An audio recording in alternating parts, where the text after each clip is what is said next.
क्या आप मार्स की जमीन पर अपनी पॉटी से आलू उगा सकते हो? सुनने में काफी डिस्गस्टिंग लग रहा है, लेकिन एग्जैक्टली यही दिखाया गया था 2015 में आई मूवी द मार्शियन में, जहां मार्स पर एक एस्ट्रोनॉट एक्सीडेंटली अकेला छूट जाता है बिना किसी मदद और खाने के, जिसके बाद उसकी पूरी जिंदगी टिकी है उसके दिमाग और उसकी पॉटी पे। तो क्या ये सिर्फ एक साइंस फिक्शन है, या इस मूवी के कॉन्सेप्ट के पीछे भी एक माइंड ब्लोइंग, दिमाग घुमा देने वाली असली साइंस छुपी है? Welcome to another episode of science band sees, जहां पर हम डिकोड करते हैं कुछ फिल्मों के सबसे कूलेस्ट सीन्स के पीछे छुपा हुआ साइंस। और आज हम बात करने वाले हैं कि क्या आप मार्स की जमीन पर अपनी पॉटी से खेती कर सकते हो, बिल्कुल वैसे ही जैसे द मार्शियन मूवी में मार्क वॉटनी ने किया था। और ये भी समझने की कोशिश करेंगे कि क्या आज के टाइम पर इंसान मार्स पर सच में जिंदा रह भी सकता है या नहीं। And trust me guys, you are going to learn something new today. सबसे पहले मूवी की स्टोरी जान लेते हैं, क्योंकि उसके बिना साइंस का कॉन्टेक्स्ट बिल्कुल इनकम्प्लीट लगेगा। साल है 2035। नासा का एक मिशन एरिस 3 मार्स पर लैंड करता है। पर्पस हमेशा की तरह वही है, सैंपल्स कलेक्ट करना और साइंटिफिक डेटा लेना और थोड़ा बहुत एक्सप्लोरेशन। सब कुछ नॉर्मल चल रहा होता है कि तभी एक मैसिव डस्ट स्टॉर्म आ जाता है। विंड्स इतनी पावरफुल होती है कि क्रू को मिशन अबॉर्ट करना पड़ता है। इवैक्यूएशन के टाइम पर एक एंटीना टूटकर जाकर सीधा एस्ट्रोनॉट मार्क वॉटनी को लग जाता है और पूरा क्रू सोचता है कि मार्क वॉटनी मर गया और सब उसे पीछे छोड़कर चले जाते हैं। पर ट्विस्ट ये है कि वॉटनी एक्चुअली जिंदा था, और जब उसे होश आता है तो वो रियलाइज करता है कि उसका पूरा क्रू जा चुका है और अब वो एक पूरे प्लेनेट पे अकेला इंसान है। कम्युनिकेशन पूरी तरह से खत्म हो चुका है और ना ही कोई रेस्क्यू प्लान है, ऑब्वियसली, क्योंकि उसके क्रू को लग रहा है कि वो मर चुका है। और सबसे बड़ा इशू है फूड का। वॉटनी के पास सिर्फ लिमिटेड खाना है जो कि सिर्फ कुछ हफ्तों तक चलेगा, लेकिन यहाँ तो उसे सालों तक कोई बचाने नहीं आने वाला। मार्क वॉटनी एक बॉटनिस्ट था और वही उसकी सुपर पावर भी थी। उसके दिमाग में एक बहुत ही कमाल का आइडिया आता है कि अगर मेरे पास खाना नहीं है तो मुझे उगाना पड़ेगा। यानी कि वो मार्स की रेतीली जमीन पर खेती करने वाला था। और वहीं से शुरू होता है द पोटैटो एक्सपेरिमेंट। वॉटनी अपने क्रू की पॉटी कलेक्ट करता है, हाँ लिटरली उसे फर्टिलाइजर की तरह यूज करके मार्स के सॉइल के साथ मिक्स करता है और एक टेम्पररी ग्रीन हाउस सेटअप तैयार करता है। उसके पास जो ऑलरेडी पोटैटोस बचे हुए थे उसको वो यूज करता है एज अ सीड, और miracle, they actually start to grow. लेकिन सबसे बड़ा क्वेश्चन यही है कि क्या हम मार्स के सॉइल में कुछ उगा सकते हैं? और उगाना तो बहुत दूर की बात है, क्या हम मार्स के एटमॉस्फेयर में जिंदा भी रह सकते हैं या नहीं? मार्स भले ही दूर से देखने में बहुत ही खूबसूरत प्लेनेट लगता हो, लेकिन असलियत में वो एक जीता जागता नरक है और इंसानों के रहने के लिए तो बिल्कुल भी सूटेबल नहीं है। चलो जानते हैं कि अगर आप मार्स पर रहने जाओगे तो आपको क्या क्या चैलेंजेस फेस करने पड़ेंगे। सबसे पहले बात करते हैं मार्स के एटमॉस्फेयर की। मार्स का एटमॉस्फेयर 95% कार्बन डाइऑक्साइड है। हाँ, वही गैस जिसे हम अर्थ पर एक्सहेल करते हैं। मतलब अगर आप बिना सूट के एक सेकंड भी मार्स पर बिताओगे तो आपके लंग्स में ऑक्सीजन की बजाय कार्बन डाइऑक्साइड जाएगी। वहाँ के एटमॉस्फेयर में सिर्फ 0.13% ऑक्सीजन होती है। मतलब आपका ऑक्सीजन सिलेंडर ही आपकी असली जान है। फिर आता है मार्स का एटमॉस्फेरिक प्रेशर। मार्स का सरफेस प्रेशर सिर्फ 0.6 kPa है, जो अर्थ के कंपैरिजन में 1% भी नहीं है।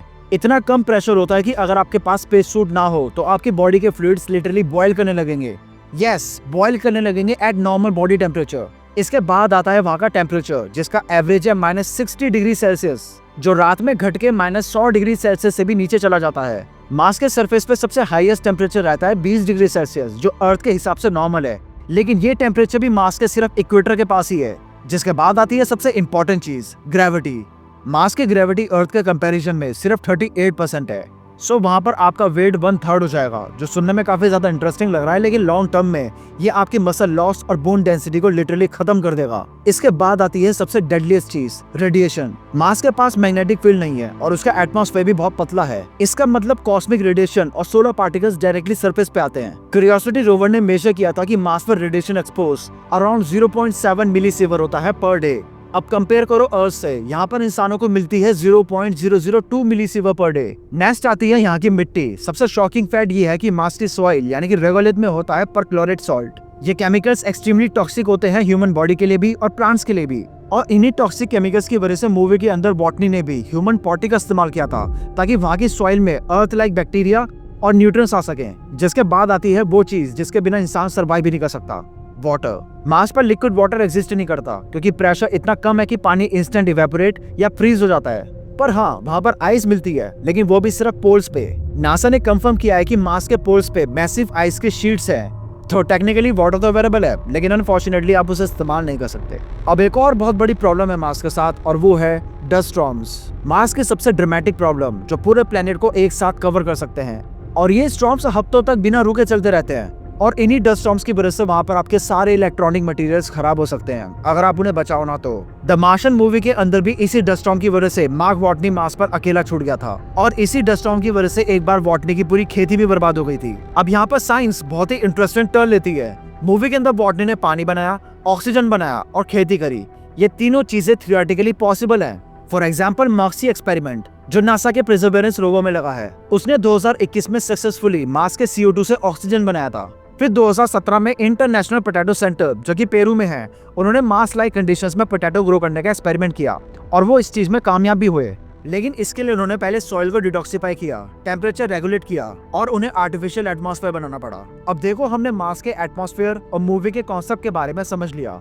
अब हम ये जानते हैं कि जो मूवी के अंदर दिखाया गया है क्या वो साइंटिफिकली पॉसिबल है भी या नहीं, और अगर आप कभी मार्स में फंस गए तो आपको सर्वाइव करने के लिए क्या करना पड़ेगा। मूवी में मार्क वॉटनी एक बॉटनिस्ट है, मतलब प्लांट एक्सपर्ट, और जब वो मार्स पर अकेला छूट जाता है तो उसे सर्वाइव करने के लिए उसके पास कुछ लिमिटेड चीजें होती हैं, थोड़ा सा फूड स्टॉक, एक हैबिटेट मॉड्यूल और कुछ पोटैटोस। वॉटनी उन पोटैटोस को मार्स के रिवलेट यानी कि सॉइल में ग्रो करने की कोशिश करता है और फर्टिलाइजर के लिए वो यूज करता है अपना और अपनी क्रू का वेस्ट। Yes, potty. डिस्गस्टिंग है लेकिन बहुत ज्यादा इफेक्टिव भी। अब देखो, मूवी में जो दिखाया गया है ना, वो 100% साइंस से इंस्पायर्ड है। यहाँ तक कि नासा के एक्चुअल साइंटिस्ट ने भी मार्शन के कॉन्सेप्ट को साइंटिफिक बताया था। 2017 में इंटरनेशनल पोटैटो सेंटर ने नासा के साथ मिलकर एक बहुत ही क्रेजी एक्सपेरिमेंट किया था। उन्होंने एक जगह चूज करी, पैम्पस दे ला जोया डेजर्ट, जो कि पेरू में है। वहाँ की मिट्टी बिल्कुल मार्स के जैसी है, जो ड्राई, सॉल्टी, ऑक्सीडाइज और जिसमें ऑर्गेनिक मैटर ऑलमोस्ट जीरो है। रिसर्चर्स ने मार्स के एनवायरनमेंट को स्टिमुलेट किया और फिर उस मिट्टी में पोटैटो ट्यूब्स डाले। इसका रिजल्ट बहुत ही शॉकिंग था क्योंकि पोटैटोस ने स्प्राउट करना शुरू कर दिया था। यानी टेक्निकली मार्स के सॉइल पे आलू उगाना काइंड ऑफ पॉसिबल है, लेकिन उसके लिए हमें मार्स पर अर्थ लाइक कंडीशंस बनानी पड़ेंगी, बिल्कुल वैसे ही जैसे मार्क वॉटनी ने किया था। मार्स पर खेती करने का कॉन्सेप्ट सिर्फ सॉइल तक लिमिटेड नहीं है, ये एक इंटायर सिस्टम है। वाटर मैनेजमेंट से लेके एयर प्रेशर, ऑक्सीजन लेवल से लेकर रेडिएशन प्रोटेक्शन, सब एक लूप में काम करना चाहिए। मार्स की मिट्टी पे अगर हम आलू उगाना चाहें तो उसका प्रोसेस कुछ ऐसा होगा। हैबिटेट सेटअप, एक प्रेशराइज्ड ग्रीन हाउस बनाना पड़ेगा जहां एयर, टेम्परेचर, ह्यूमिडिटी सब कुछ कंट्रोल्ड में हो। अर्थ की तरफ 20 डिग्री सेल्सियस का टेम्परेचर और 1 एटमॉस्फेरिक प्रेशर।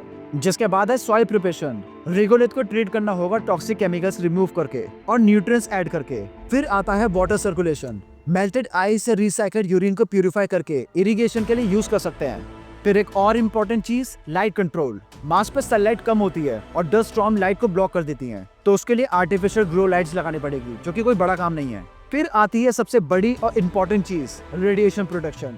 ग्रीन हाउस को थिक वॉल्स और रेगुलेट से कवर करना पड़ेगा ताकि रेडिएशन प्लांट्स को मार ना दे। इन सब को मिलाकर एक मिनी अर्थ इकोसिस्टम तैयार करना पड़ेगा। ये सुनने में काफी ज्यादा सिंपल लग रहा है, but practically it's a nightmare, क्योंकि छोटी सी भी लीक आपकी पूरी खेती बर्बाद कर सकती है। तो आलू तो उग गए, लेकिन अब भी एक बहुत बड़ा सवाल बाकी है, क्या आप मार्स पर सर्वाइव कर सकते हो? मार्स पर सर्वाइव करने के लिए आपको कुछ स्टेप्स फॉलो करने पड़ेंगे, जो कि बहुत ज्यादा इंपॉर्टेंट है, तो उनको एक एक करके समझते हैं। सबसे पहले आपको आर्टिफिशियल ऑक्सीजन बनाना पड़ेगा, जो कि एक्चुअली पॉसिबल है क्योंकि मार्स के परसेवरेंस रोवर के अंदर एक टोस्टर साइज मशीन है जो लिटरली हवा से ऑक्सीजन बनाती है। नहीं, सीरियसली मैं एग्जैजुरेट नहीं कर रहा हूँ, बल्कि एक रियल एक्सपेरिमेंट था। इसका प्रोसेस बहुत ही सिंपल लगता है, बट एक्चुअल में एक मिनी केमिकल फैक्ट्री है। स्टेप 1, मॉक्सी, जो कि परसेवरेंस रोवर के अंदर एक टोस्टर साइज मशीन है। वो मार्स की हवा को अंदर खींचता है, जो कि 96% CO2 है। स्टेप 2, फिर वो CO2 को कंप्रेस करता है ताकि प्रेशर थोड़ा अर्थ लेवल जैसा हो सके। स्टेप 3, जो कि बहुत इंपॉर्टेंट है, सॉलिड ऑक्साइड इलेक्ट्रोलाइसिस, मतलब एक super high temperature around 800 degree Celsius पे मॉक्सी एक इलेक्ट्रिकल करंट पास करता है, जिससे CO2 के मॉलिक्यूल स्प्लिट हो जाते हैं। एक साइड बनता है कार्बन मोनोऑक्साइड और दूसरी साइड बनता है ऑक्सीजन आयन। स्टेप 4, ये ऑक्सीजन आयन कंबाइन होकर बनाते हैं O2, यानी वही सेम एयर जिसे हम ब्रीथ करते हैं। एक बार एक एक्सपेरिमेंट के दौरान मॉक्सी ने 1 घंटे के अंदर 5 ग्राम ऑक्सीजन बनाई थी। इतनी ऑक्सीजन की एक आदमी 10 मिनट तक सांस ले सके। अगर इस प्रोसेस को बड़ा कर दिया जाए तो ये सिस्टम मार्स पर ब्रीदेबल एयर और रॉकेट फ्यूल की प्रॉब्लम को खत्म कर सकता है। अब ऑक्सीजन तो मिल गई, लेकिन अभी एक और बहुत बड़ी प्रॉब्लम बाकी है, रेडिएशन। क्योंकि मार्स के पास अपनी मैग्नेटिक फील्ड तो है नहीं और एटमॉस्फेयर भी बहुत ज्यादा पतला है, तो जितनी भी सोलर रेडिएशन और कॉस्मिक रे स्पेस में घूम रही है वो सीधा सरफेस पे गिरेगी। अब ये कोई मार्वल की मूवी नहीं है जिसमें कॉस्मिक रेडिएशन के कांटेक्ट में आने से आपको सुपर पावर्स मिल जाएंगी। यहाँ कॉस्मिक रेडिएशन आपको भून कर रख देगी। मार्स पर एक दिन के अंदर जितनी रेडिएशन गिरती है उतनी अर्थ पर 1 साल में गिरती है। इससे बचने के लिए आपको स्ट्रेटेजी अपना सकते हो। सबसे पहले बात करते हैं स्ट्रेटेजी 1 की, रेगुलर शेडिंग। मार्स के पास एक चीज की कमी नहीं है, मिट्टी, और वही सॉइल हमारी शील्ड बन सकती है। साइंटिस्ट कहते हैं कि अगर तुम अपने हैबिटेट के ऊपर 2 से 3 मीटर की रेगुलेट यानी कि मार्स की मिट्टी डाल दो तो वो मिट्टी कॉस्मिक रेडिएशन को ब्लॉक कर देगी। दूसरी स्ट्रेटेजी है लावा ट्यूब्स और अंडरग्राउंड बेसिस। मार्स पर एशियन लावा ट्यूब्स है। ये नेचुरल टनल्स वोल्केनिक एक्टिविटीज के दौरान बने थे और इसके अंदर रेडिएशन 90% तक कम हो जाती है। अब देखो, हमने कोर साइंस की बात कर ली, मूवी की स्टोरी भी जान ली, अब बात करते हैं ग्राउंड लेवल की।